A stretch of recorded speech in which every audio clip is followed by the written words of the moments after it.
हरि नमो सिद्धाणम् नमो आयर्याणम् नमो वज्रायणम् नमो लोहे सौवसाहुणम्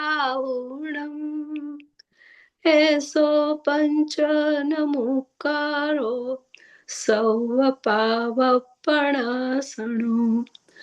मङ्गलाणं च सौवेसिं परमं हवै मङ्गलम् परमं हवै मङ्गलम् नमो अरिहन्ताणं नमो सिद्धाणं नमो आयर्याणं नमो वज्रायणम् नमो लोहे सौवसाहुणम् एसो पंच नमुकारो सौवपावपणासनो मङ्गलाणं च सौवेसिं परमं हवै मङ्गलम् परमं हवै मङ्गलम्। जय जिनेन्द्र, प्रणाम।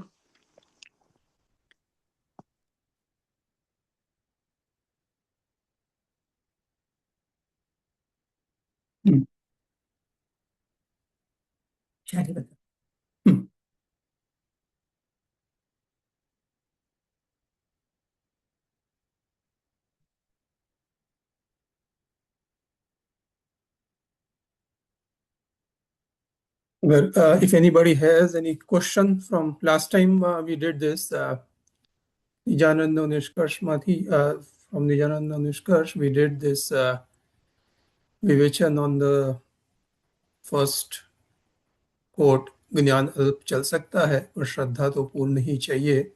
Shalibhadra Bhai explained on that. If anybody has any follow-up question on that, then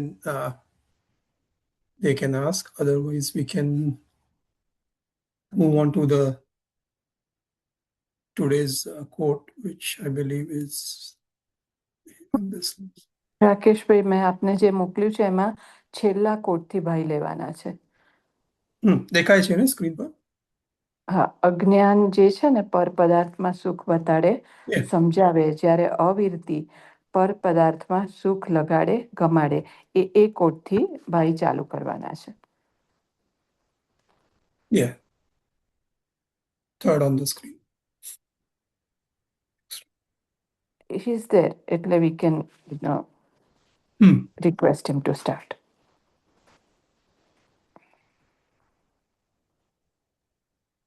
શાલિભદ્રભાઈ, પ્રણામ.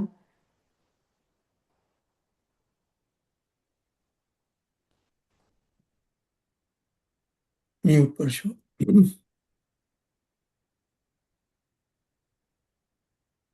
Just messaging. પ્રણામ. આવી ગયા. હા, પ્રણામ ભાઈ. પ્રણામ બધાને. કઈ ભાષા છે ભાઈ આજે? ગુજરાતી કે હિન્દી છે? आज हिंदी में ही लेना है. हमारे सब हिंदी भाषी आज अटेंड कर रहे हैं और उन्होंने प्रॉमिस किया है कि they will continue to attend. No. Okay okay. Last time हम लोग ने लिया था જ્ઞાન અપૂર્ણ હોય તો ચાલે, શ્રદ્ધા પૂર્ણ હોવી જોઈએ. એક વાર એમ જ્ઞાન અલ્પ પણ ચાલે પણ શ્રદ્ધા તો પૂર્ણ જ હોવી જોઈએ. આજે આરતીબેન કયું લેવું છે? બીજું લેવું છે ને પછીનું જ્ઞાની તો મુક્ત રહીને વાળું કે? ના, આપણે બપોરે વાત થઈ હતી ને, નતું તમે વાત કરી કે યુ ટેક ઇટ, પેલું અજ્ઞાન પર પદાર્થ में સુખ બતલાતા है, સમજાતા है, અથવા તો જ્યાં ગુણોની, અથવા તો શાલિભદ્રભાઈ જ્યાં ગુણોની સહજતા, સરળતા, એ લેવું હોય તો એ. It's up to you. તમે કયો એ લઈએ, એમાં તો આપણે તો શું છે. બધા ગુણની સહજતા વાળું રાખીએ. ओके, આપણે એ વાળું લઈએ.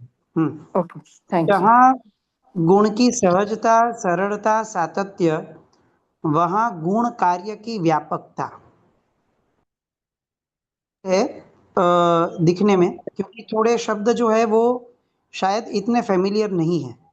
गुण कार्यની व्यापकता, ये जो वर्ड है शायद वो हमें एग्जैक्ट उसका मीनिंग डिफाइन करने में टाइम लगे, ऐसा हो सकता है, लेकिन जैसे जैसे ये फ्लो में जाएंगे वैसे वैसे अपने को समझ में आएगा कि ये वर्ड जो है वो मार्ग की इतनी क्लैरिटी देता है कि सिर्फ अध्यात्म या धर्म नहीं, रूटीन लाइफ भी जो है वो कैसी होनी चाहिए, वो शायद ये एक वाक्य के अराउंड पूरी हमारी लाइफ घूम सकती है।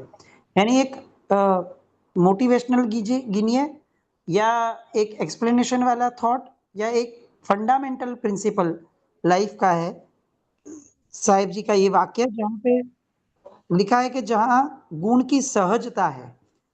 हम लोग एक एक शब्द को लाइन से लेते हैं तो शायद ये थोड़ा इजी पड़ेगा। सहजता यानी क्या? सहजता यानी नेचुरलिटी। जब जीव को सम्यक दर्शन की प्राप्ति होती है तब उसके थोड़े बहुत जो द्वेष है वो कम होते हैं, थोड़े बहुत दोष जो होते हैं वो कम होते हैं। उसमें से एक दोष जो सामान्य से सम्यक दर्शन की प्राप्ति से ऑटोमेटिकली कम हो जाता है, वो दोष है असहजता। असहजता यानी क्या? आर्टिफिशियली कुछ भी करना, कुछ भी क्रिएट करना। मैं एक एग्जांपल से हम लोग ये समझ सकते हैं। आप देखिए कि अगर कोई छोटा आदमी है और उसे पैसा चाहिए तो उसे बहुत सारे बिजनेस क्रिएट करने पड़ते हैं और उसे बहुत सारे बिजनेस जो भी उसने क्रिएट किए हैं उसे रन करना पड़ता है, उसके लिए फॉलोअप लेनी पड़ती है, उसकी कोई एफर्ट उसको ज़्यादा लेनी पड़ती है।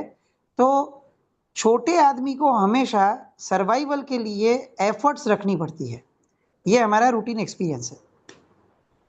अब उससे एक स्टेप ऊपर जाते हैं, जब उसके पास थोड़े ज़्यादा पैसा आता है या थोड़ा वो संपन्न होता है तो क्या होता है कि उसका बिजनेस जो है वो पैसे को खींचता है, यानी उसकी मेहनत जो है पैसे की है वो धीरे धीरे कम होती जाती है। अब वो एक लेवल पे आ जाएगा कि जब उसके हाथ के नीचे 500 जन है, वो लोग काम करते हैं, पैसा आता है अपने आप, सब अपना फ्लो में चलता है, तब वो सबसे ज़्यादा फ्री हो जाता है। तो उसका मतलब क्या हुआ कि आदमी जैसे जैसे बड़ा होता है वैसे वैसे वो सहज होता जाता है, उसको एफर्टलेस उसकी जिंदगी होती जाती है। तो यहाँ पे यही बात रखी है कि गुण जो है वो कब उसका एक्चुअल असर दिखा सकता है, जब वो सहज है, यानी एफर्टलेस है। आप हमारी रूटीन प्रक्रियाएं देखिए, बहुत सारे धर्म ऐसे हैं जो हमें करने पड़ते हैं, बहुत सारे धर्म ऐसे हैं जो लोग हमें प्रेरणा करते हैं, बाद में हम करते हैं। लेकिन जब वो धर्म हमें पसंद आ जाता है, जो धर्म हमें लगता है कि नहीं ये बहुत अच्छा है, तो एक बार वो रुचि अंदर से जग गई और धर्म पसंद आ गया, फिर किसी को प्रेरणा नहीं करनी पड़ती है, वो धर्म सहजता से हमारे से हो जाता है। और सम्यक दर्शन की डेफिनेशन ये है कि जीवन में हर एक चीज हो जाती है, करनी नहीं पड़ती है और उसे करने का मन भी नहीं होता है। ये एग्जाम्पल हम ऐसे भी समझ सकते हैं कि पहले जब हमारे अंदर बहुत सारे दोष थे, धर्म की कोई समझ नहीं थी या शुभता की कोई डेफिनेशन नहीं थी, तब क्या होता था, हर एक प्रसंग के अंदर हम आर्ग्यूमेंट करते थे, हर एक घटना के लिए हमारे पास कंप्लेन होती थी, कमेंट होती थी, लोगों के लिए भी हमारे लिए ओपिनियन होता था। धीरे धीरे हम थोड़े जैसे जैसे समझ वाले होते गए वैसे वैसे क्या होता गया, तो कि हम नॉर्मल होते गए, हर एक प्रसंग के लिए कमेंट नहीं करते थे, जो छोटी है उसे जाने देते थे, जो इम्पोर्टेंट होती थी उसके लिए थोड़ा बातचीत करते थे, वो भी बातचीत करते थे, आग्रह नहीं होता है। अभी धीरे धीरे ऐसा लगा कि ठीक है, अपना कोई सुनता है तो बोलते नहीं तो ठीक है जाने देते। तो ये जैसे जैसे हम अच्छे होते जाते हैं वैसे वैसे हम नेचुरल होते जाते हैं। हर एक गुण नेचुरल होना चाहिए एट द एंड। बिगिनिंग में जरूरी नहीं है कि हर एक गुण नेचुरल हो। बिगिनिंग में बच्चा जब छोटा है तो उसे हमें सिखाना पड़ता है कि भाई तू रोज पूजा कर, फिर उसकी पूजा के अंदर हमें थोड़ा मोटिवेशन देना पड़ता है, फिर अगर वो इतना रेगुलर नहीं है तो हमें थोड़ा कंपल्शन लाना पड़ता है कि भाई पूजा तो करनी होगी, नहीं तो खाना नहीं मिलेगा। फिर धीरे धीरे एक संस्कार आता है, और फिर धीरे धीरे उसकी लाइफ में जो पूजा का धर्म है वो धर्म उसके लिए भी एक नेचुरल धर्म बन जाएगा कि पूजा उसके जीवन का एक अंग बन जाएगा। तो कोई भी गुण की स्टार्टिंग जो है वो नेचुरलिटी से नहीं आती है, वो एफर्ट से आती है। लेकिन जैसे जैसे वो एफर्ट्स के साथ रुचि बढ़ेगी, एफर्ट्स के साथ समझ बढ़ेगी, वैसे वैसे वो जो क्रिया है वो सहज होती जाएगी, और गुण तब जाके रिजल्ट देता है जब वो सहज होता है। तो यहाँ पे ये पहला फैक्टर लिखा है कि गुण कब जाके उसकी असर दिखा सकता है, कोई भी गुण, जब वो सहज होता है। अपने को अपनी लाइफ के अंदर थोड़ा ये इंटरोगेट करना चाहिए कि अपनी रूटीन लाइफ में सहज क्या है। किसी ने कुछ गलत बोल दिया तो सहज से क्या होता है, सहजता से क्या आता है? क्रोध आ जाता है, उसके प्रति अभाव आ जाता है, या सहजता से ऐसा लगता है कि अच्छा उसने बोला है तो ठीक है, मैं पहले सोच लूं कि उसने जो बोला है वैसा है या नहीं है। एग्जैक्टली सहजता से क्या आता है? फिर ऐसा होता है कि अगर सहजता से गुस्सा आ जाता है तो हम धीरे धीरे ये आर्टिफिशियली मन को एफर्ट करके समझाएंगे कि भाई गुस्सा क्यों करता है, गुस्सा करने जैसा कुछ नहीं है, ये तो दोष है, ये पाप का बंध होगा या दुर्गति होगी, ये जो भी एटसेट्रा एटसेट्रा। लेकिन ये सब तब होगा जब मैं पहले ये मेरी खुद से मेरी सेल्फ को समझूंगा कि मेरे जीवन में सहज क्या है। हर एक के जीवन में गुण और दोष दोनों सहज हो सकते हैं।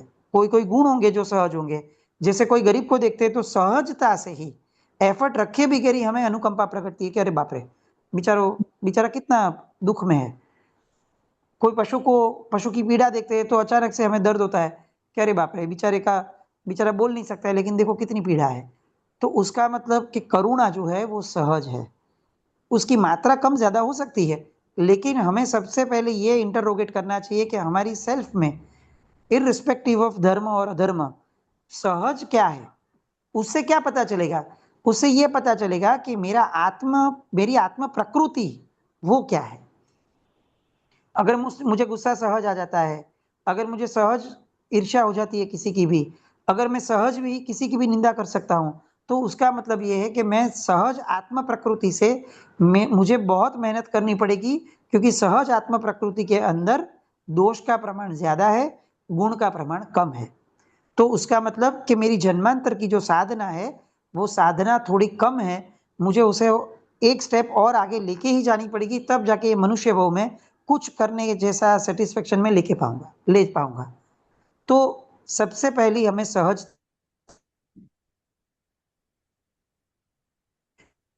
आपका साउंड चला गया।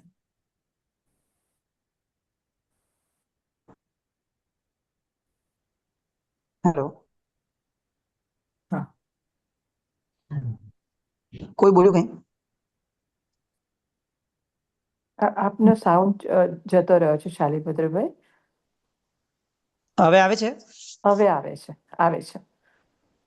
ओके, तो सहजता जो है उसे सबसे पहले चेक करनी पड़ेगी, और ये चेक करने के लिए कोई बैरोमीटर नहीं होना चाहिए कि अरे बाप रे, मेरे अंदर इतना क्रोध पड़ा है, सहज क्रोध आ जाता है। कोई बैरोमीटर नहीं चाहिए कि ये होगा तो खराब है और ये होगा तो सही है। हमें सिर्फ जॉट डाउन कर रहा है कि मेरी सहजता क्या है। जितने हम सहज है उतने हम मोक्ष के नजदीक है। जितने हम अच्छे हैं उतने मोक्ष के नजदीक है, वैसा स्टेटमेंट में नहीं बोल रहा हूं। मैं ये बोल रहा हूं कि हम जितने सहज है उतने हम मोक्ष के नजदीक है। आप एक डिफरेंस देखिए, आज की जनरेशन को ट्रांसपेरेंसी बहुत पसंद है। आज की जनरेशन को आप देखोगे तो ड्यूअल कैरेक्टर उनको जरा भी पसंद नहीं है। उनको क्लैरिटी है, अगर वो पाप कर रहे हैं तो उनको क्लियर है कि मैं पाप करूंगा भाई। वो टेरेस पे चढ़ के बोलूंगा कि मैं कर रहा हूं, मैं छुपाऊंगा नहीं किसी से भी, मैं छुप छुप के कुछ नहीं करूंगा, मुझे ये दम्भ वाला जीवन पसंद नहीं है। तो ये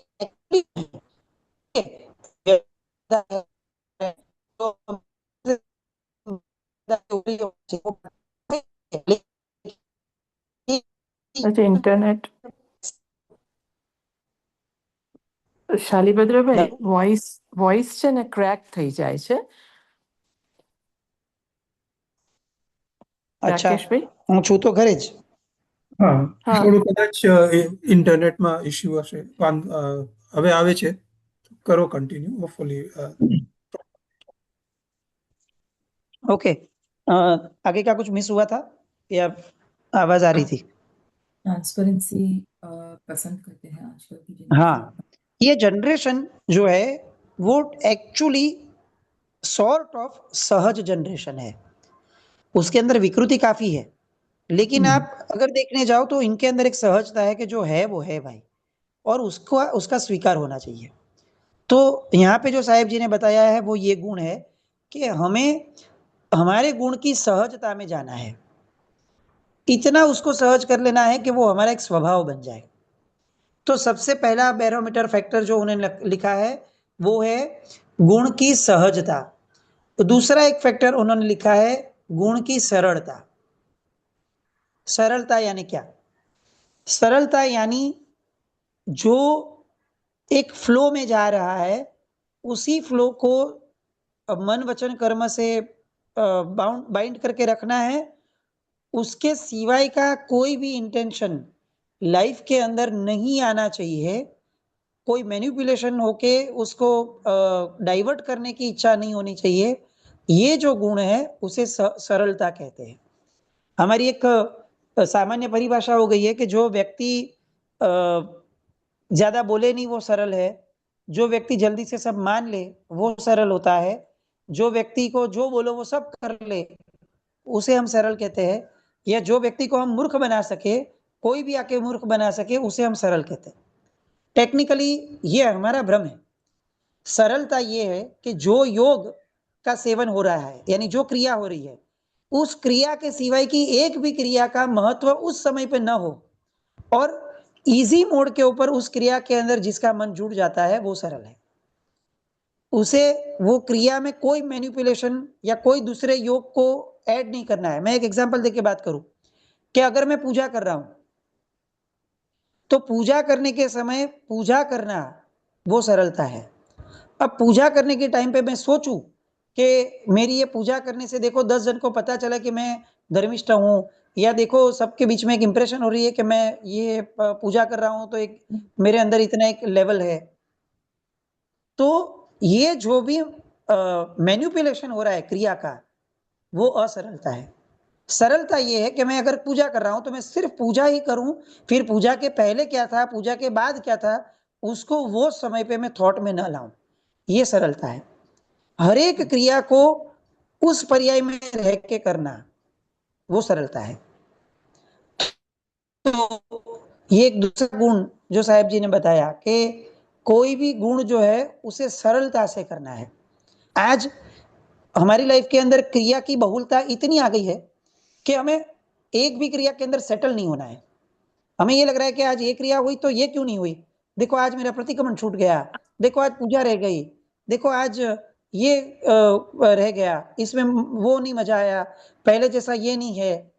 हमारे में क्रिया करने के समय पे क्रिया के प्रति वफादारी, क्रिया के प्रति प्रामाणिकता, ये जो गुण होने चाहिए वो गुण की बहुत ज्यादा कमी होने लगी है। गुरु भगवंत के प्रति भी अगर हम है तो हम गुरु भगवंत को गुरु भगवंत के जैसे नहीं लेते हैं। उनका अगर प्रवचन चल रहा है तो हमें प्रवचन श्रवण करना है, वो सरलता है। लेकिन आप देखो कि हम प्रवचन श्रवण नहीं करेंगे, हम प्रवचन एनालाइज करेंगे, प्रवचन जज करेंगे। प्रवचन ठीक था लेकिन बीच में महाराज साहब को ये नहीं बोलना चाहिए था, ये बात को ऐसे रखी होती तो ठीक है, ये ज्यादा अच्छा होता था। तो मैंने क्या किया, मैंने सरलता से जो योग का सेवन करना चाहिए था उसकी बदली में मैं असरल बना और उसको मैंने कॉम्प्लिकेटेड बनाया। जो योग एक्चुअली श्रवण का था उसे मैंने जजमेंटिव योग बना दिया, तो मैंने तो उस योग को भी कंफ्यूज किया और उस योग के अंदर कॉम्प्लिकेशन खड़े कर दिए।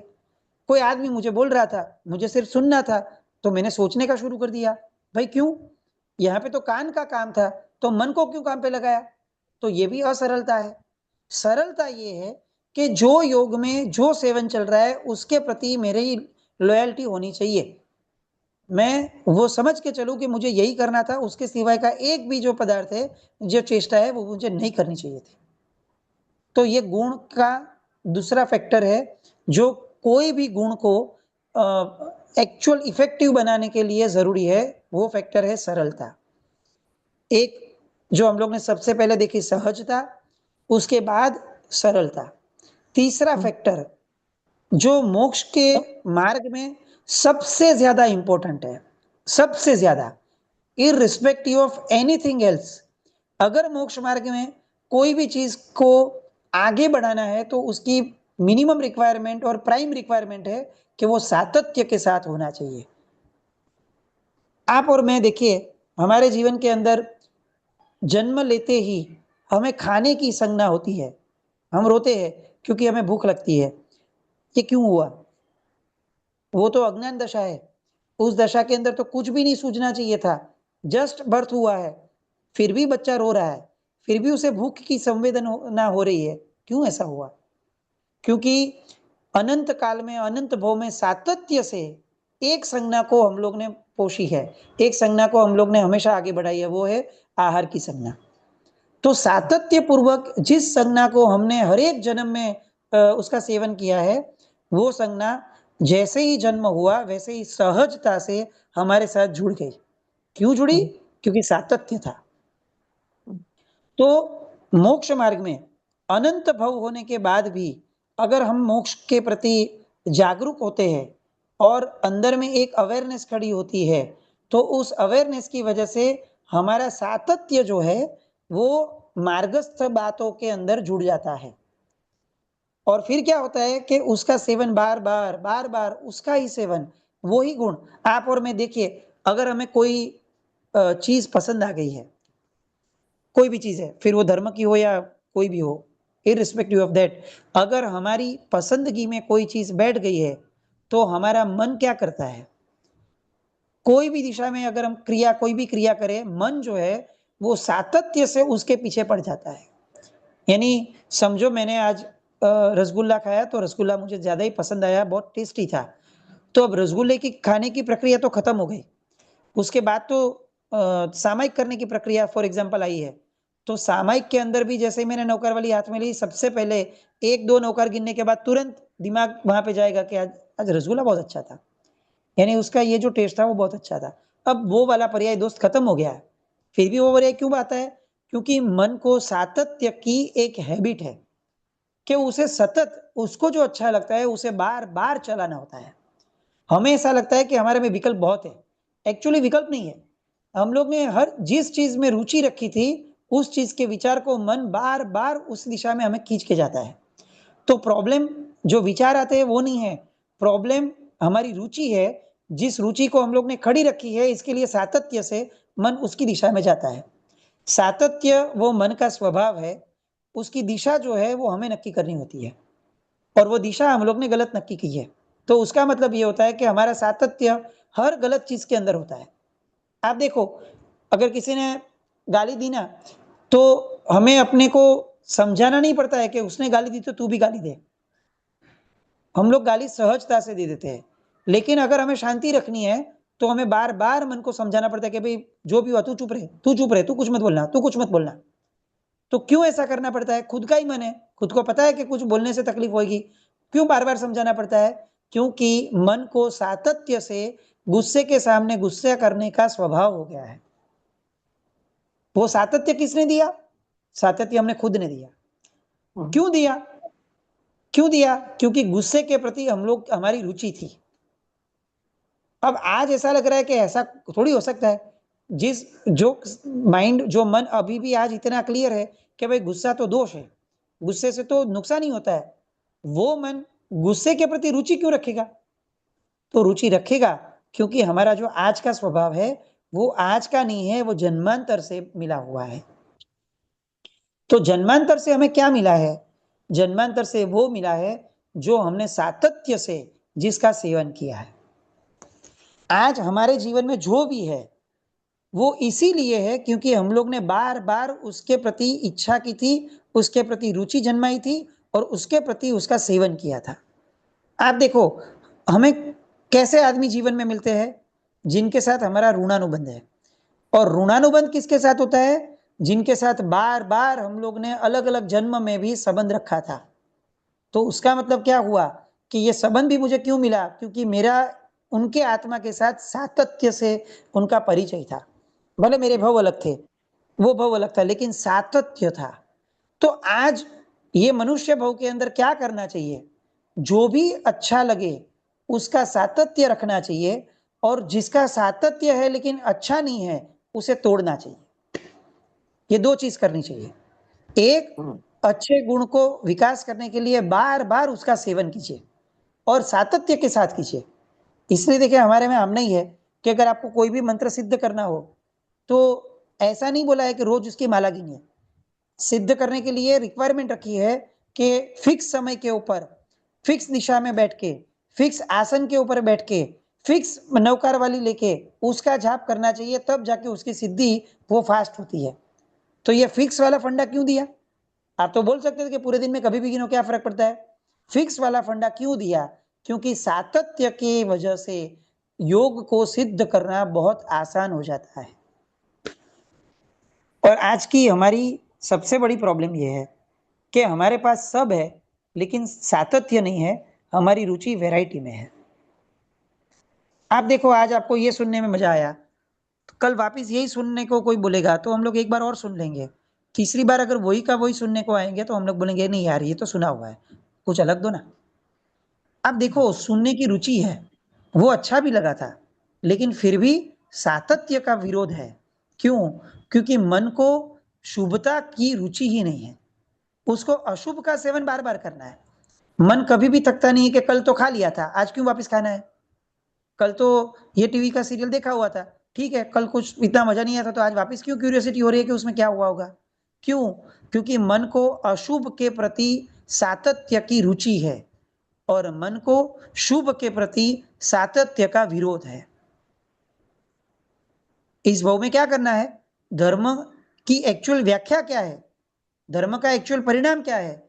धर्म का परिणाम यह है कि शुभ के अंदर मन को कंट्रोल करके उसमें सातत्य की आदत में मन को डालूं कि भाई तेरे को पसंद है या नहीं है, ये ऐसे ही होगा और करना ही पड़ेगा, रोज करना पड़ेगा, ये होएगा ही। तो ऐसी आदत मन को शुरू शुरू में डालूं, बाद में मन भी हैबिचुअल हो जाएगा, फिर वो सातत्य में उसे भी कोई दिक्कत नहीं होगी, लेकिन शुरू शुरू में हमें ये थोड़ा करना पड़ेगा। इसलिए हमारे में विजय मुक्ति दर्शन महाराज साहब हमेशा कहते थे कि ये शायद यशो विजय सूरी महाराज साहब भी बहुत बार बोलते हैं कि जीवन में एक ग्रंथ, जीवन में एक गुरु, जीवन में एक परमात्मा, उनका सातत्य पूर्वक आज सेवन करना चाहिए। बहुत सारा पढ़ने से विद्वत्ता आती है, समझ नहीं आती है। समझ कब आती है? जब एक ही चीज को बार बार घूटते हैं हम अंदर अंदर, और उसका जो मर्म है, उस मर्म को जो समझते हैं, तब जाके वो समझ आती है। तो वैरायटी से आदमी विद्वान बन सकता है लेकिन ज्ञानी नहीं बन सकता है। ज्ञानी वो बन सकता है जिसके अंदर सातत्य है। सातत्य यानी वैरायटी का अभाव। सातत्य में वैरायटी की भूख नहीं होती है। मैंने कल ममरा खाया था, तो आज भी मुझे ममरा मिल रहा है तो मुझे आज भी खाना चाहिए। परसों मिलेगा तो परसों भी खाऊंगा, उसके बाद वाले दिन भी खाऊंगा। क्यों? क्योंकि मुझे सातत्य का अभ्यास करना है। अब ऐसा लगे कि भाई ममरे खाने में क्या अभ्यास होता है क्योंकि मन को एक आदत पड़ती है कि कोई भी क्रिया होगी तुझे सातत्य तो रखना ही पड़ेगा। तू वैरायटी मांगेगा तो मैं तुझे नहीं दूंगा। और शुभता की सातत्यता की धारा, ये तो कोई भी हिसाब से हमें खड़ी करनी पड़ेगी, क्योंकि अनंत काल से मन को शुभता के सातत्य की आदत ही नहीं है। आप देखो, आप सामायिक करोगे और मन सीधा विचलित होना शुरू कर देगा। क्यों भाई? पूरे दिन में एक 48 मिनट को छोड़ के पूरा दिन में हम कभी मन को नहीं बोलते कि तू शांत रहे, तू स्थिर रहे। सिर्फ 48 मिनट अगर बैठना है तो यार वो अपने कंट्रोल में क्यों नहीं रहता है? आप देखो, आप अपने लड़के को पूरे दिन में कंट्रोल में ना रहे ना, तो भी हम लोग बोलते हैं कि भाई पढ़ाई के टाइम पे तेरे को कुछ भी नहीं करने को मिलेगा, सिर्फ पढ़ाई कर ले, एक आधा घंटा पढ़ाई कर ले, बाकी जो होगा पूरे दिन में तेरे को खेलने दूंगी, लेकिन आधा घंटा पूरा मन लगा के पढ़ाई कर ले।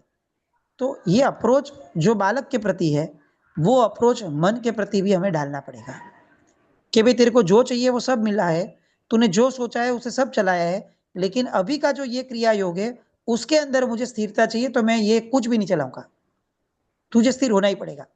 और सातत्य से रोज ये मन के प्रति हमें डालना पड़ेगा, तब जाके एक दिन ऐसी सामायिक होगी जब सामायिक की जो स्थिरता है वो सातत्य की वजह से सहज भी होगी और सरल भी होगी। तो सातत्य सहजता और सरलता का मूल है, और सातत्य के बगैर मोक्ष मार्ग की आराधना की वैल्यू ही नहीं है। आप 10 जगह पे 2-2 फीट के खड्डे खोदो, तो खड्डे खोदने का सातत्य नहीं है। एक जगह पे डीप खोदो, तो सातत्य से एक ही जगह पे खोदा है तो क्या हुआ, तो उसमें से पानी निकलेगा। 10 जगह से अलग अलग जगह पे खड्डा खोदने से पानी नहीं निकलता है, क्योंकि वो जो है वो सातत्य से एक ही जगह पे खोदने से ही पानी निकलता है। तो सातत्य वो डेप्थ में जाके अगर हमें कुछ भी लेना है, हमारे बॉडी के डेप्थ में मन है और मन के डेप्थ के अंदर जाके आत्मा है, तो हमें अंदर अगर उतरना है तो सातत्य के बगैर अंदर उतर के खोद के कुछ भी निकालना वो इम्पॉसिबल है। आप ध्यान भी देखो, ध्यान मतलब क्या? ध्यान मतलब सातत्य से स्थिर मन का होना, वहां भी सातत्य आएगा। जैसे ही विचलित हुए, जैसे ही दूसरी थॉट आई, वैरायटी वाली थॉट आई, ध्यान भंग हो जाता है। तो ध्यान भी क्या है? सातत्य है। क्रिया योग भी क्या है? सातत्य है। आप देखो हमारे में इतनी सारी क्रियाएं दी, कितने कंप्लेन है हमारे मन में कि यार इतनी सारी क्रिया है। भाई एक क्रिया बोल दो कि पूजा करो, पुष्प पूजा कर लो, फिर ये इतनी सारी क्रियाएं क्यों देते हो भाई? कि जाओ फिर ये पहले ऐसे वंदन होने चाहिए, प्रकार की स्तुति सवना होनी चाहिए, फिर जाके पूजा होनी चाहिए, फिर अंग पूजा, फिर द्रव्य पूजा, फिर भाव पूजा। इतनी सारी वैरायटी क्यों देते हो भाई? एक क्रिया दो ना। तो वहां पे शास्त्रकार भगवंत कहते हैं कि तुझे शुभ क्रिया की सातत्य की आराधना की जरूरत है। क्यों? अगर शुभ क्रिया की सातत्य क्या धारा में अगर नहीं जाता है तो अशुभ तो ऐसे ही नेचुरली खड़ा है, तो अशुभ तेरे पे हावी हो जाएगा। तो तू एक काम कर, शुरुआत में क्रिया योग की सातत्यता की धारा को पकड़, पहले वैरायटी को सातत्य के साथ पकड़, फिर क्या होगा, फिर धीरे धीरे तेरी रुचि पड़ेगी तो वैरायटी में से कोई भी एक क्रिया को पकड़, फिर वो वैरायटी में से जो क्रिया को पकड़ा है वो क्रिया के सातत्य के माध्यम से क्रिया छोड़ दे और तेरे आत्मा को पकड़ ले। तो ये मार्ग है। तो तीसरा फैक्टर जो हम लोग ने देखा, नंबर 1 गुण की सहजता, नंबर 2 गुण की सरलता, और नंबर 3 गुण का सातत्य। ये तीनों जिस गुण या जिस क्रिया के अंदर जुड़ते हैं वहां गुण कार्य की व्यापकता होती है। गुण कार्य की व्यापकता यानी रिजल्टेंट इफेक्ट। कोई भी चीज का रिजल्टेंट इफेक्ट, कोई भी चीज की अगर हमें चाहिए तो 3 चीज होनी जरूरी है: सहजता, सरलता और सातत्यता। आप देखो अगर बिजनेस भी हमें करना है तो ये 3 गुण कंपलसरी है। यानी नेचुरली मुझे पैसा कमाने की इच्छा होनी चाहिए, रोज होनी चाहिए और नेचुरली होनी चाहिए। अगर मुझे लोगों को फोर्स करना पड़ता है कि भाई जाना दुकान पे, क्यों घर पे बेटा दुकान पे जाना, ऐसा आदमी धंधा नहीं कर पाएगा। उसको धक्का मार के अगर दुकान भेजना पड़ता है तो उसका मतलब कि वो खुद के मन से धंधा करेगा ही नहीं, कभी भी नहीं कर पाएगा। तो उसका मतलब कि धंधे के लिए भी, पैसे के लिए भी उसके मन में सबसे पहले सहजता आनी चाहिए कि उसका सहज स्वभाव है कि भाई मुझे कमाना है, मुझे पैसे चाहिए। फिर सरलता योग आना चाहिए कि भाई मैं जो समय पे जो कार्य करता हूँ उस कार्य के प्रति मैं वफादार रहूंगा। फिर उस समय पे मेरे मन को विचलित नहीं होने दूंगा, मेरे तन को भी विचलित नहीं करूंगा, उसी क्रिया में रहूंगा और मेरे शब्द को भी उसी क्रिया के अनुरूप रखूंगा कि ऐसा कोई शब्द नहीं बोलूं कि जिसकी वजह से ये क्रिया का कोई भी भाव मेरा भंग हो जाए। तो मेरा मन, वचन और कर्म तीन जो है वो एक ही दिशा में जो जा रहा है वो मेरी क्रिया की सरलता है। और ऐसी क्रिया मैं बार बार करता रहूंगा तो क्या होगा, तो मुझे रिजल्ट मिलेगा, मैं पैसा कमाऊंगा। पैसा अपने आप आएगा जब मेरे में ये 3 गुण सातत्य पूर्वक, मेरे पास 3 गुण जो होंगे तो पैसा तो आ जाएगा, मुझे कमाना नहीं पड़ेगा। फिर मेरी ये जो प्रवृत्ति है वही अपने आप ऑटोमेटिकली पैसे को खींचेगी।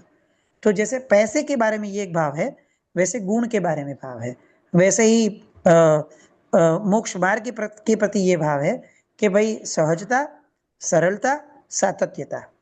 हर एक चीज में हमें ये कंपेयर करना चाहिए कि हम लोग अभी ये सेशन सुन रहे हैं तो उसमें भी हम सहज है, उसमें हम सरल हैं और ये सातत्य के पूर्वक सुनने की रुचि है, ठीक है, तो अच्छा है।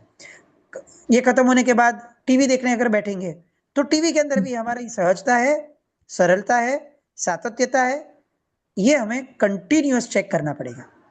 तब जाके हमें पता चलेगा कि भाई हमारी सहजता किसमें है, सरलता किसमें है और सातत्यता किसमें है। और ये जानना बहुत जरूरी है, क्योंकि ये सब हम सिर्फ मनुष्य के भव में ही जान सकते हैं। तिर्यंच के भव में संज्ञी पंचेंद्रिय की संज्ञा इतनी कमजोर होती है कि वो कुछ नया नहीं कर सकता है। उसको अगर जाति स्मरण ज्ञान हो गया तो वो समाधि मृत्यु भी ले सकता है, वो वृत्ति के उसमें भी आ सकता है, सब कर सकता है, लेकिन कुछ नया नहीं खड़ा कर सकता है, पूर्व के संस्कार से कर सकता है। तिर्यंच। देवलोक के भव में क्या होगा? देवलोक के भव के अंदर नए विचार का देवलोक का चारित्र जो है वो 0 होता है, यानी सत्व जो है उनका 0 होता है।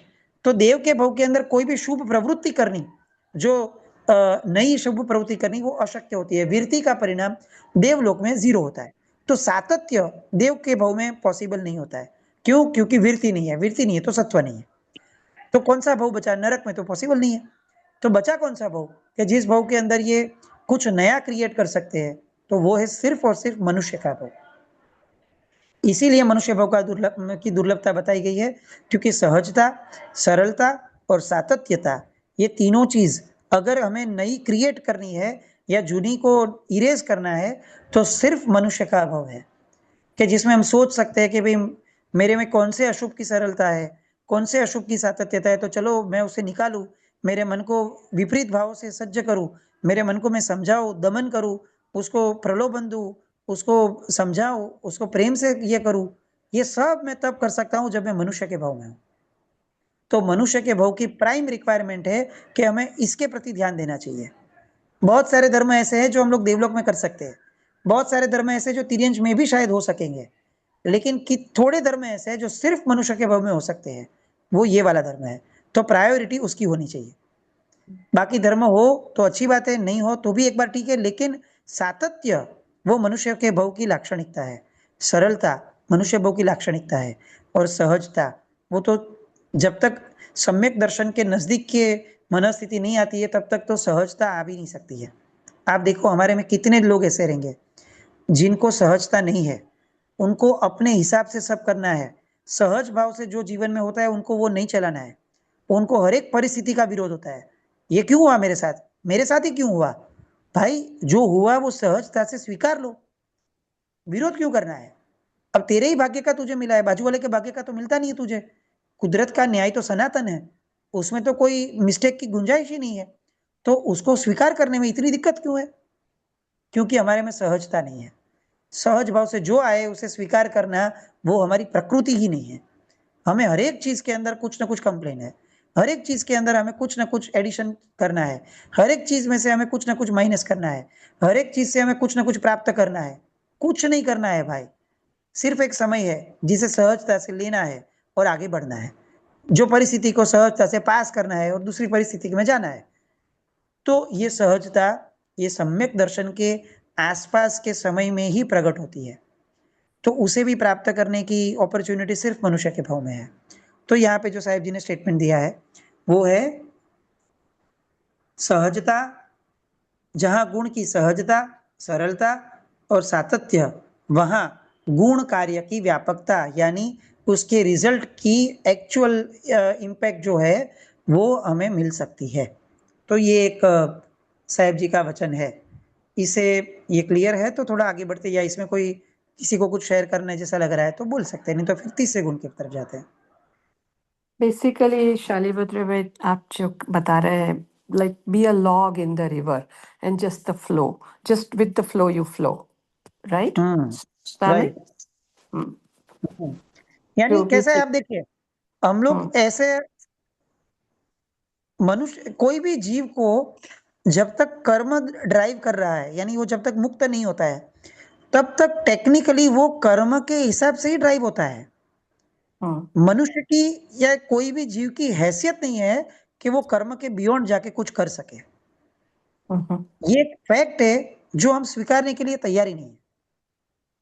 अगर ये फैक्ट आप और हम स्वीकार ले कि मुझे जो भी मिला है वो मेरे पूर्व भव के या ये भव के कर्म के हिसाब से मुझे मिला है, तो मेरे पास इसे स्वीकारने के सिवाय कोई ऑल्टरनेट भी नहीं होना चाहिए, न मुझे कोई मन भी होना चाहिए कि मैं उसे चेंज करूं। क्यों? क्योंकि ये मेरा ही मुझे मिल रहा है। तो सहजता का कोई ऑल्टरनेट ही नहीं है। फिर भी सहजता लानी पड़ती है। क्यों? क्योंकि मन जो है वो उसके ममत्व में से बाहर ही नहीं आ रहा है कि मैं कुछ कर सकता हूं। उसको एक अहंकार है कि कुछ नहीं, परिस्थिति जो भी दे, मेरे पास इतने कॉन्टेक्ट है, मेरे पास पैसा है, मेरे पास पावर है, मैं सब कर सकूंगा। भाई तू वही कर सकेगा जो तेरे भाग्य में लिखा है, उससे ज्यादा पॉसिबल ही नहीं है। तो तू, तेरा भाग्य तुझे तुझे जो दे रहा है तू ले ना। तो वो ही मन को बार बार धर्म करके समझाना है कि फ्लो है, फ्लो से आगे बढ़ना वो हमारी चॉइस नहीं है, वो हमारी मजबूरी है। क्यों? क्योंकि हमने कर्म बांधा हुआ है। तो भाई मजबूरी को तो शांति से लेना चाहिए, मजबूरी के सामने नहीं पड़ना चाहिए। तो जब तक जीव मुक्त नहीं होता है तब तक उसे सहज भाव से रहना चाहिए, फ्लो से रहना चाहिए। पर ये जो है वो धर्म के क्षेत्र में अप्लाई नहीं करना है ना, कि जो हो रहा है होने दो, तो फिर चेंज ही नहीं कर पाएंगे। सॉरी, नहीं समझा, क्या करना है? अपने में जो चेंज लाना है वो, हम्म जो आपने कहा वो बाहर के क्षेत्र में, पर के क्षेत्र में अप्लाई करना है ना, कि जो परिस्थिति है, जो व्यक्ति है जिनके साथ इंटरेक्शन हो रहा है, जो भी है, वो उसका कंट्रोल मैं नहीं कर सकती हूँ, पर जो हाँ, मेरे में पर जो पदार्थ का चेंज लाना है। कंट्रोल, हाँ, हाँ। पर पदार्थ का कंट्रोल नहीं है हमारे पास। पर जो अगर ये, चेंज कुछ भी करना है तो मुझे ही करना पड़ेगा कि मैं मेरे अप्रोच को चेंज कर लूं।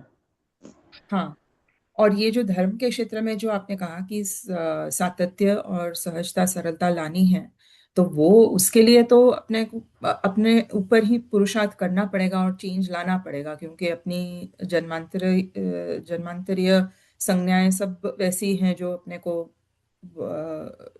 बाहर लेके जाएंगी, अधर्म में लेके जाएंगी। इसमें देखिए, जीव की जो कक्षा है ना, उसे उस कक्षा से ही चलना है। यानी अगर मैं नर्सरी में पढ़ रहा हूं, तो मैंने इसलिए बार बार ये स्पेसिफिकली बोला है कि सहजता जो है वो सम्यक दर्शन के आसपास वाले भव में ही आएगी। हम्म। अगर हम्म। मेरे जीवन में इतनी सारी बदियां हैं, इतने सारे प्रॉब्लम्स है, और मैं जाके सहजता की बात करूं कि भाई मैं तो सहज हूँ, जो हो रहा है मैं तो देख रहा हूँ, हम्म। मेरा शरीर मेरा मन मुझे बोल रहा है कि होटल में जा, तो मैं जा रहा हूँ, मुझे कोई हम्म। दिक्कत नहीं है, मुझे कोई पाप नहीं है, क्योंकि मैं तो सरलता से कर रहा हूँ। तो ये हम्म। गलत बात है। हम्म। सहजता सम्यक दर्शन के आसपास वाला गुण है। उसे तभी ही अप्लाई करना चाहिए जब वो अप्लाई अपने आप हो जाए, हमें क्रिएट नहीं करना है। आप देखो, ये इतने सारे भ्रम बुद्धिजीवी लोगों के द्वारा आज हमारे समाज में व्याप्त है कि वो यही बोलता है कि मेरा मन क्लियर है ना, तो मुझे कोई चीज की जरूरत ही नहीं है। अब ये बात गलत नहीं है, आप बात समझो, ये बात गलत नहीं है, लेकिन ये बात किसके कक्षा की है? वो उस कक्षा की बात है जहां पे कृतकृत्यता आ गई है। यानी वो जो भी करे उसमें गलत होने का स्कोप ही नहीं बचा है, मन पूरा पवित्र हो चुका है। तब राइट। जाके वो बोल रहा है कि मुझे बाहर का कोई भी दोष करूं तो भी मेरे कोई दिक्कत ही नहीं है। जिसको हम्म। क्षायिक सम्यक दर्शन हुआ है, वो अगर ऐसा बोले, या उसके बारे में अगर हम लोग ऐसा बोले कि वो कुछ भी करे कोई दिक्कत नहीं है, उसका मन साफ है, हम्म। तो वो एप्लीकेबल है। लेकिन जहां पे सम्यक दर्शन का कोई ठिकाना ही नहीं है, जहां पे हम्म। सिर्फ मिथ्यात्व पड़ा है, वो आदमी अगर बोले कि भाई मेरा मन ठीक है ना, तो मेरे को कोई चीज की कोई जरूरत नहीं है, तो वो वहां पे गलत है। हम्म। सिद्धांत सही है, लेकिन एप्लीकेशन जहां पे हुई है वो पर्याय गलत है। तो हाँ। धर्म के शब्दों को भी कक्षा देख के ही यूज करना होता है। हम्म। तो आप जो बोल रहे हो कि मुझे एफर्ट रखनी पड़ेगी, 100% रखनी पड़ेगी, हम्म। क्योंकि मेरी बिगिनिंग तो एफर्ट से ही आएगी। एफर्ट करते करते करते मैं एफर्टलेस बनूंगा, जी। हम्म। वो ध्यान रखना है हमें।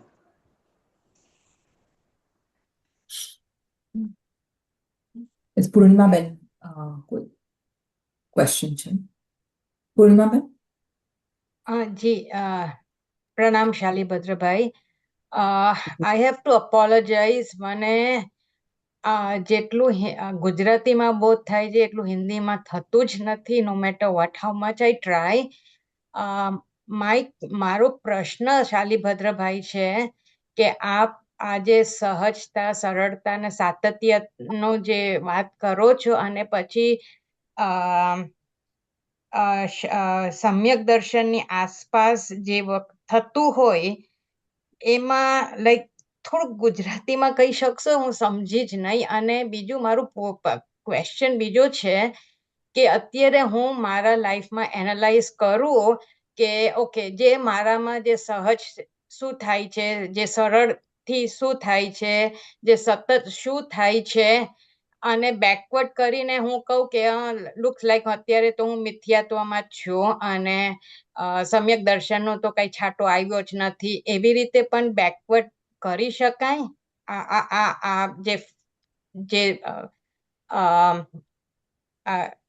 આ જે આપણે જે અત્યારે સમજીએ છીએ. જો બેન, પ્રોસેસ કરતા કરતા જ આપણે શીખવાના છીએ. એટલે જેવું તમે પોતાને સમજવા પ્રયત્ન કરશો કે મારી સહજતા શેમાં છે, એકદમ બાયસ થયા વગર કરવાની છે. આ હું તમને ફર્સ્ટ સ્ટેપ કહું છું કે જીવે સૌથી પહેલું સ્ટેપ એ લેવાનું છે કે જે કરે છે એને ફક્ત એણે મોનિટર કરવાનું છે કે હું શું કરું છું. મારી સહજતા કઈ બાબતમાં છે? ગુસ્સાની બાબતમાં સહજતા છે? ઓકે, કશો વાંધો નહીં, હું એને નોટ ડાઉન કરીને રાખું કે મારી ગુસ્સાની બાબતમાં સહજતા છે. મારી લોભની બાબતમાં સહજતા છે કે મને તરત જ લોભ થઈ જાય છે. મારી અહંકારની બાબતમાં સહજતા છે કે કોઈ જરાક પણ કે મને તરત અહંકાર થઈ જાય છે. આ ભવની અંદરમાં આપણે આગળ જેટલો સમય બચ્યો છે, 100 વર્ષ બચ્યા છે કે જેટલા પણ બચ્યા છે, એમાં આપણે આપણી જાતને સ્ટેપ બાય સ્ટેપ આગળ વધારવાની છે. એટલે પહેલા સ્ટેપને આપણે પહેલા જ સ્ટેપ સાથે કરવાનું છે. હું બધું એક સાથે નહીં દોડી શકું, એટલું સૌથી પહેલા સ્વીકારી લેવાનું છે. તો આપણે જ્યારથી જાગ્યા છે ત્યારથી સવાર છે અને જેટલું જાગવાના છીએ ત્યાં સુધી આપણે રહેવાનું છે, ત્યાં સુધી આ કાર્ય આપણે કરી શકવાના છીએ. આવું સ્વીકારી અને સ્ટેપ બાય સ્ટેપ જો આગળ તમે વધશો તો તમને ખ્યાલ આવશે કે તમે પોતાના દોષોને પણ એક અપેક્ષાએ સ્વીકાર્યા છે કે હા, મારામાં દોષ છે. અને હું માનું છું બેન કે આ પણ મનુષ્ય ભવની અચીવમેન્ટ છે કે આપણે સમજણપૂર્વક આપણા દોષને સ્વીકાર્યા. કારણ કે આપણે અસંખ્ય ભાવ એવા કર્યા છે કે જેમાં આપણે દોષનો સ્વીકાર જ નથી કરી શક્યા. કોઈ અગર કહે છે કે તારામાં દોષ છે તો આપણે આગળ 10 આર્ગ્યુમેન્ટ છે કે છે જ નહીં, એમાં દોષ કંઈ છે જ નહીં. તો સમ્યક દર્શનની આસપાસનો શબ્દ જ્યારે હું બોલું છું તો હું એટલા માટે બોલું છું કે સમ્યક દર્શનનું સ્તર બહુ જ ઊંચું છે. એ સમજાવવા માટે હું શબ્દ વારંવાર બોલું છું. તો અત્યારે મારે એફર્ટ મૂકવી જ પડશે. હું ક્યારેય એવા ભ્રમમાં ન આવી જાઉં કે મારે સહજ થઈને જ બધું કરવાનું, જે થતું એને જોઈ રાખવાનું, બસ મારે કંઈ કરવાનું જ નથી. આવા બધાને ઘણી વાર છે એવું મને સમજાય મારા સ્તરને જોતા જોતા. એટલે સરળતાપૂર્વક આપણે આ કામ કરવાનું છે, સહજતાપૂર્વક પોતાની સહજતાને જોવાની છે અને પછી સાતત્યપૂર્વક એને બદલાવવાનો અભ્યાસ પણ કરતા રહેવાનું છે. કે હું દરેક પ્રસંગમાં મારા મનને કહું કે 1 મિનિટ ઉભો રહે, કેમ ગુસ્સો આવ્યો તને? આમાં કેમ અહંકાર કર્યો? આમાં જરૂર શું હતી ભાઈ? તું પૂજા કરવા ગયો તો તે ચડાવો લીધો છે, તે કંઈક દાન કર્યું છે, તો દાન કરવાની વાત ચાલતી હતી, એમાં અહંકાર કેમ આવ્યો? એમાં તે મારા પણ કેમ ઘુસાડ્યું? આવું સતત હું મારા મનને ટોકતો રહ્યો કે હું નહીં ચલાવું. આવું સાતત્યપૂર્વક મનની સાથે મારું વર્તન થતું જશે. એમ એમ મારામાં સહજતા સાથે સરળતાનો ગુણ આવતો જશે. આપણે સરળતાની વ્યાખ્યા સમજી કે જે ક્રિયા કરું છું એ જ ક્રિયાને પ્રામાણિકપણે વફાદાર થઈને રહેવું, એ સરળતા છે. એ ક્રિયામાં જે પર્યાયની જરૂર નથી એ પર્યાયમાં ન જ જવું. દાન કરતી વખતે અહંકારની કોઈ જરૂરત જ નથી. તો અગર કોઈએ મારી પ્રશંસા કરી તો મને શેનો અહંકાર થાય છે ભાઈ? હું તો દાનની ક્રિયામાં છું, અહંકારનો કોઈ સ્કોપ જ નથી અહીંયા. તો આ મારી સરળતા છે કે હું સતત મારા મનને પકડીને રાખું છું કે નહીં, આ નહીં થાય, આ નહીં થાય, આ નહીં થાય. તો આ રીતે આગળ વધીએ છીએ આપણે. અને આગળ વધતા વધતા વધતા જીવને પોતાને જ ખ્યાલ આવશે કે હવે શુભતા એટલી બધી વ્યવસ્થિત રીતે જીવનમાં ઘર કરી ગઈ છે કે હવે શુભતા પણ સહજ છે. ત્યારે હું સહજ થઈશ. ત્યાં સુધી મને સહજ થવાની અનુમતિ નથી. તમારા પ્રશ્નને આધારે જાય છે? બરાબર? હા યા હવે ઘણો બોધ થયો. થેન્ક યુ ભાઈ, થેન્ક યુ સો મચ. હજી આમાં કંઈ ઓછું હોય તો મને કહો તો આપણે લઈએ. નો, આઈ અન્ડરસ્ટુડ મચ બેટર નાઉ. ઓકે, સરસ. 9 ને 52 થઈ છે. આગળનો ગુણ થોડું લઈ લેવું છે કે શું કરવું છે? Does anyone have any other questions? कुछ और प्रश्न हो तो इसमें और क्लैरिफिकेशन चाहिए तो ले सकते हैं, नहीं तो फिर नेक्स्ट वी कैन स्टार्ट आगे का. अभी 10 मिनट है और हाँ. ऑलमोस्ट. आई ठीक थिंक કહી શકાય છેલ્લે જ અજ્ઞાન પર પદાર્થ में सुख बतलाता है. ये लेવું છે. अज्ञान पर पदार्थ में सुख बतलाता समझाता है, जबकि अविरति पर पदार्थ में सुख लगाता गमाता यानी पसंद करवाता है. देखिए,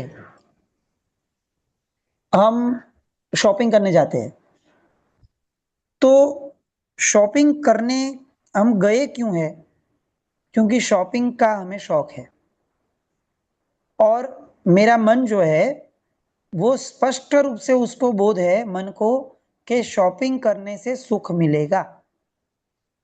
इसलिए मेरे शरीर को मेरे मन ने मोटिवेट किया कि भाई मैं तो सुख के लिए ही जन्मा हूँ, मुझे सुख चाहिए और सुख शॉपिंग में है, तो चल तू खड़ा हो और शॉपिंग के लिए जा.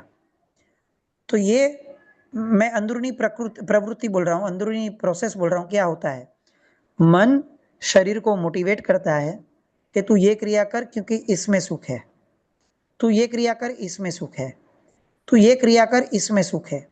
अब बहुत सारी बार ऐसी प्रक्रिया करने के बाद मुझे एक्चुअली सुख की अनुभूति नहीं होती है, तो मुझे प्रश्न होना चाहिए था कि भाई सेटिस्फेक्शन तो मिलता नहीं है, हैप्पीनेस तो मिलती नहीं है, तो तू मेरे पास इतना सारा काम करवा रहा है कि भाई ये शॉपिंग में सुख था, खाने में सुख था, इसमें सुख था, उसमें सुख था.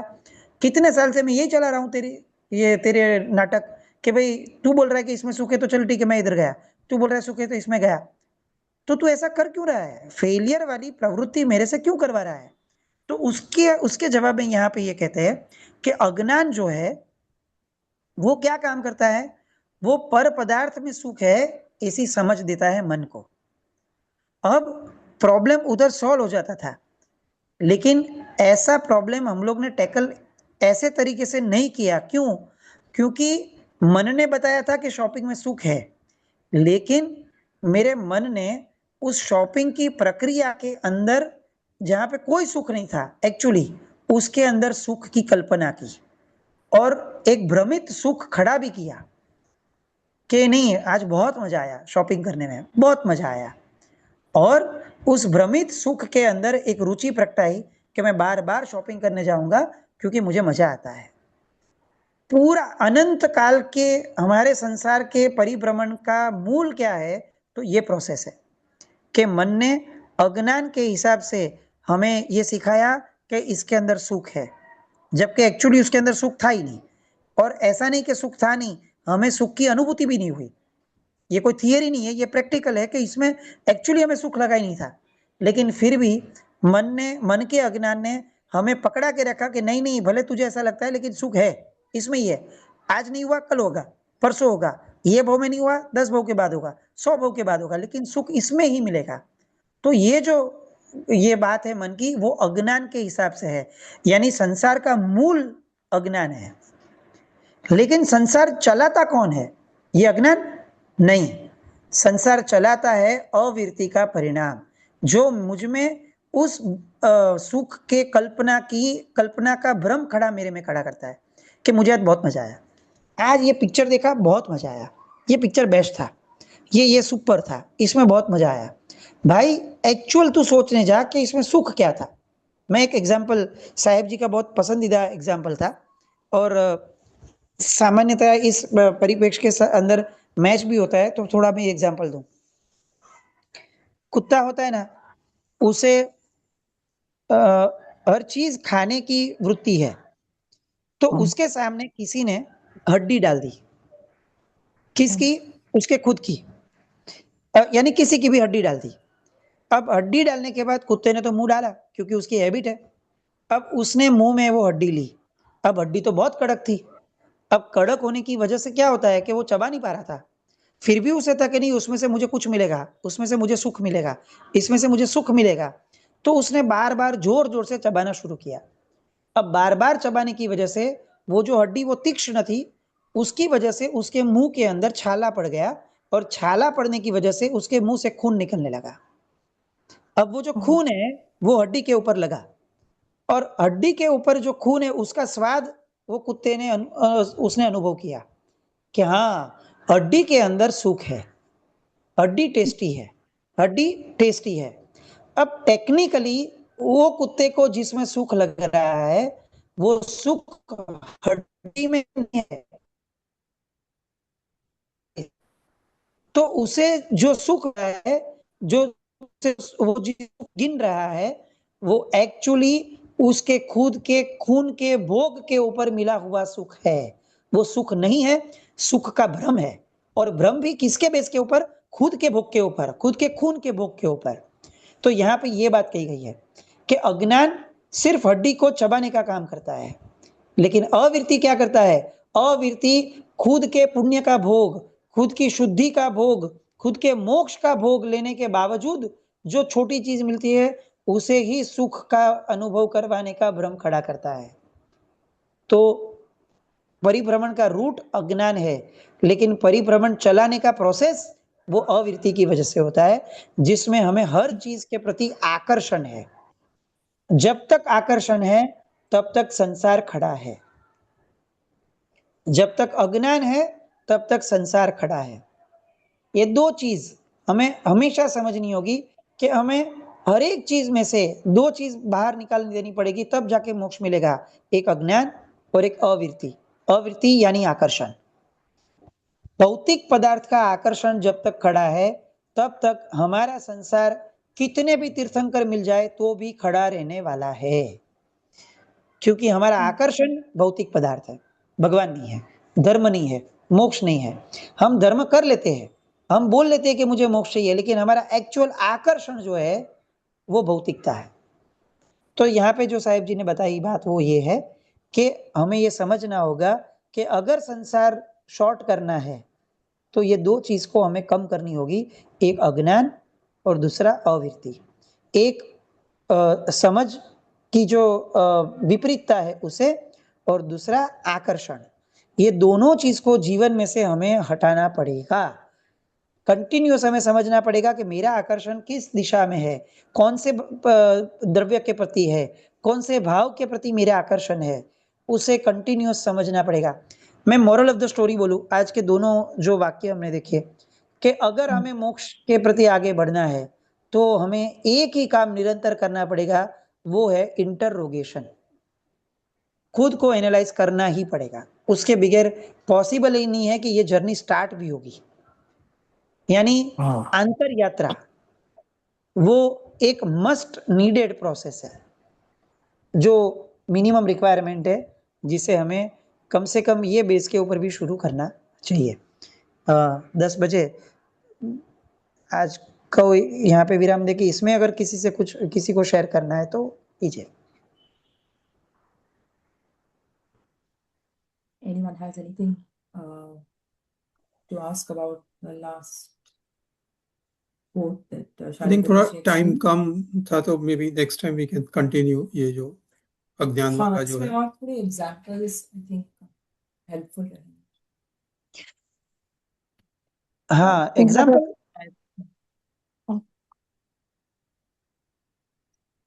सॉरी, आज जी के બેન देखा था ના તમારો નેહાબેન અવાજ, તમે પેલો માઇક્રોફોન થી દૂર હો છો ને, अच्छा રાકેશભાઈને સંભળાતો હોય છે બરાબર, તમારું हाँ ક્લિયર નથી આવતું બેન.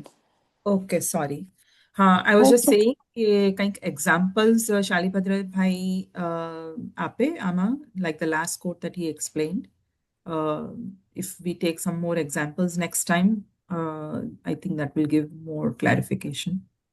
Sure sure will do that. लेकिन एक जो सिंपल एग्जांपल है वो ये है कि दो चीज मुझे मोटिवेट कर रही है मेरी लाइफ में, कोई भी क्रिया, अच्छी क्रिया करूं या गलत क्रिया करूं, इररिस्पेक्टिव ऑफ शुभता अशुभता, मुझे दो चीज हमेशा मोटिवेट करेगी। एक मेरी समझ और दूसरा मेरी रुचि। हम्म अज्ञान और अविरति ये समझ और रुचि ये दोनों का परिणाम है। मेरी समझ अगर गलत है तो वो अज्ञान है, मेरी रुचि अगर गलत दिशा में है तो अविरति है। लाइफ की हमारी कोई भी क्रिया देख लो, कोई भी। आज हम ये सेशन भी सुन रहे हैं, क्यों? क्योंकि हमारी समझ ये बोल रही है कि ऐसा सुनने से अच्छा होगा, और हमारी रुचि ऐसे पदार्थों की सुनने के लिए ज्यादा होने लगी है, तो हमें सुनने की आदत हो रही है, यानी सुनने का समय हम निकाल रहे हैं। यानी हमारी हर एक क्रिया के पीछे मोटिवेशनल फैक्टर दो है। एक हमारे मन की समझ कि ये करने से ये फायदा होगा, और दूसरा हमारा उसके प्रति का आकर्षण। यानी आप देखो कि जिसके प्रति आकर्षण नहीं है, वैसी कोई भी क्रिया में हम ज्यादा सातत्य नहीं रख सकते। क्यों? क्योंकि आकर्षण ही नहीं। एक बार किसी ने बोला, ने कर लिया, फिर लेकिन दूसरी बार करने का मन नहीं होता है। अभी अपने को लगता है कि ठीक है ये हुआ, अच्छा हुआ, लेकिन अभी नेक्स्ट टाइम से ये नहीं करेंगे। क्यों? क्योंकि आकर्षण निकल गया। संसार क्यों लंबा चल रहा है? क्योंकि आकर्षण निकल नहीं रहा है। आकर्षण उन चीजों का है जो चीज आकर्षण करने योग्य नहीं है। तो हमें वो समझ समझ के वो आकर्षण को निकालना है। फिर भी नेक्स्ट टाइम में थोड़े रूटीन एग्जाम्पल से शायद ये ट्राई और कर लेंगे, लेकिन ये वाक्य हमें ये समझ दे रहा है कि हमारे संसार के मूल ये दो जो पदार्थ है, दो जो फैक्टर है, उसे हमें समझना ही होगा।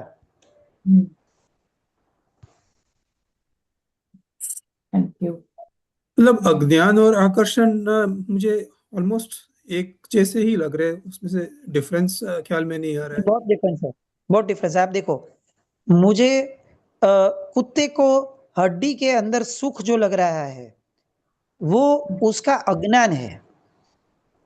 ठीक है, वो उसका अज्ञान है कि यह हड्डी सुख देगी, लेकिन हड्डी चबाने के बाद भी उसका ये अज्ञान दूर नहीं हो रहा है।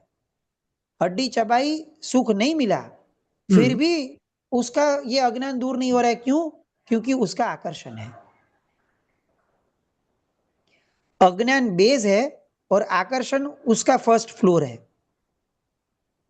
मतलब लेकिन दोनों मेंटली अलग ऐसा मान्यता के स्तर पे अज्ञान है, और फिर जब भी एक्सपीरियंस में आता है तो वो जैसे आपने कहा कि भ्रम करते हैं हम कि हाँ मुझे कुछ सुख मिल रहा है, सुख मिल रहा है, तो उसके कारण आकर्षण खड़ा रहता है, ऐसे बोल सकते हैं।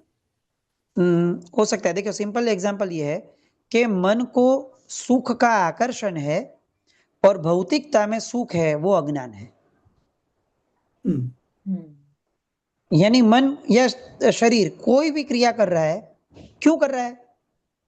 बेसिकली उसको सुख चाहिए, उसको रसगुल्ला नहीं चाहिए, उसको पैसा नहीं चाहिए, उसको एक्चुअली सुख चाहिए।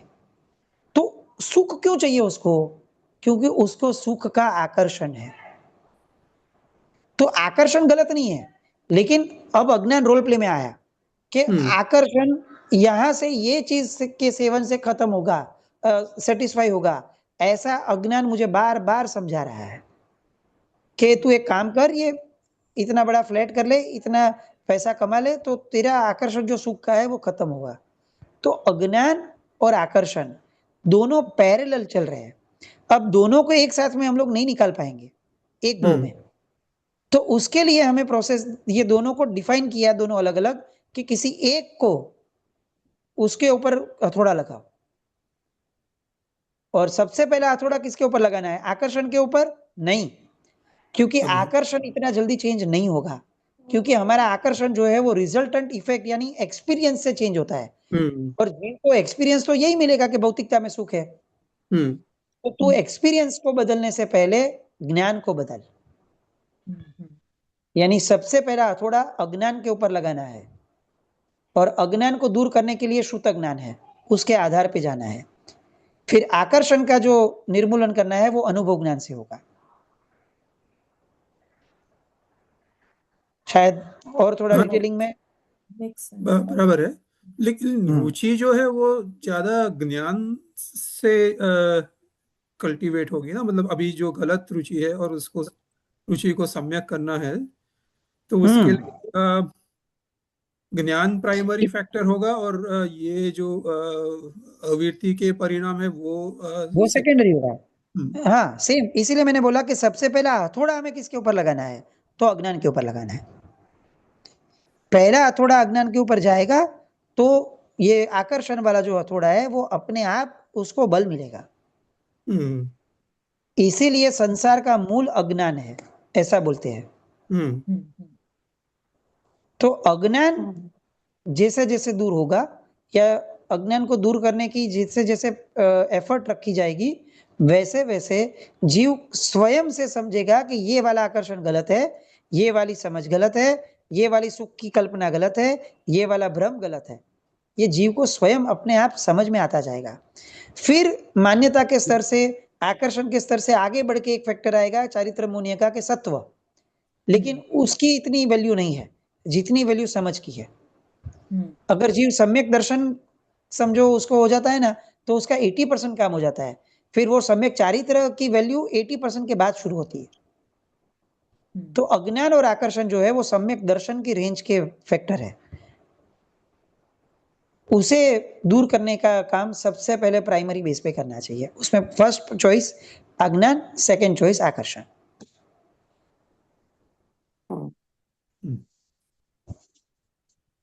फिर भी थोड़ा डिस्कस नेक्स्ट टाइम में कर लेंगे। हाँ ठीक है, थैंक यू। Thank you. और किसी को कुछ शेयर करना होगा तो Anyone has ट्रैक any बराबर जा रहा है? questions? I think so. Anyone has any feedback or any other questions?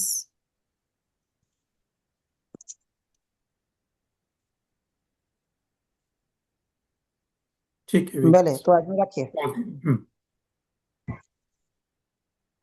अंत मंगल यशो तरुबेन।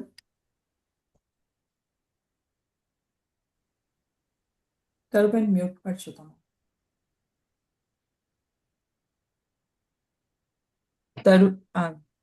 તો આરતીબેન તમે લઈ લો ને. नमो हरिहन्ताणं नमो सिद्धाणं नमो आयर्याणं नमो उवच्छायाणं नमो लोये सव्वसाहुणं येषो पञ्चनमुकारो सर्वपावपणासनो मङ्गलाणं च सव्वेसिं परमं हवै मङ्गलम् नमो अरिहन्ताणं नमो सिद्धाणं नमो आयर्याणं नमो उवच्छायाणं नमो लोये सव्वसाहुणं येषो पञ्चनमुकारो सर्वपावपणासनो मङ्गलाणं च सव्वेसिं परमं हवै मङ्गलम् नमो अरिहन्ताणं नमो सिद्धाणं नमो आयर्याणं नमो उवच्छायाणं नमो लोये सव्वसाहुणं येषो पञ्चनमुकारो सर्वपावपणासनो मङ्गलाणं च सव्वेसिं परमं हवै मङ्गलम्। नेक्स्ट हाँ एक जस्ट अनाउंसमेंट रह गई. Next Saturday we it's Thanksgiving weekend, so I think we did not keep the class for next weekend. It will be the following weekend after that. So we will send out the information for that. શાલિભદ્રભાઈ અહીંયા long weekend છે એટલે majority of the people are traveling and બધા Family family get together. હા family get together હોય છે. સારું સારું, અમને રજા મળી ગઈ. અમે તો આને રજાના રસિયા છીએ. We will miss it. લગભગ બધાને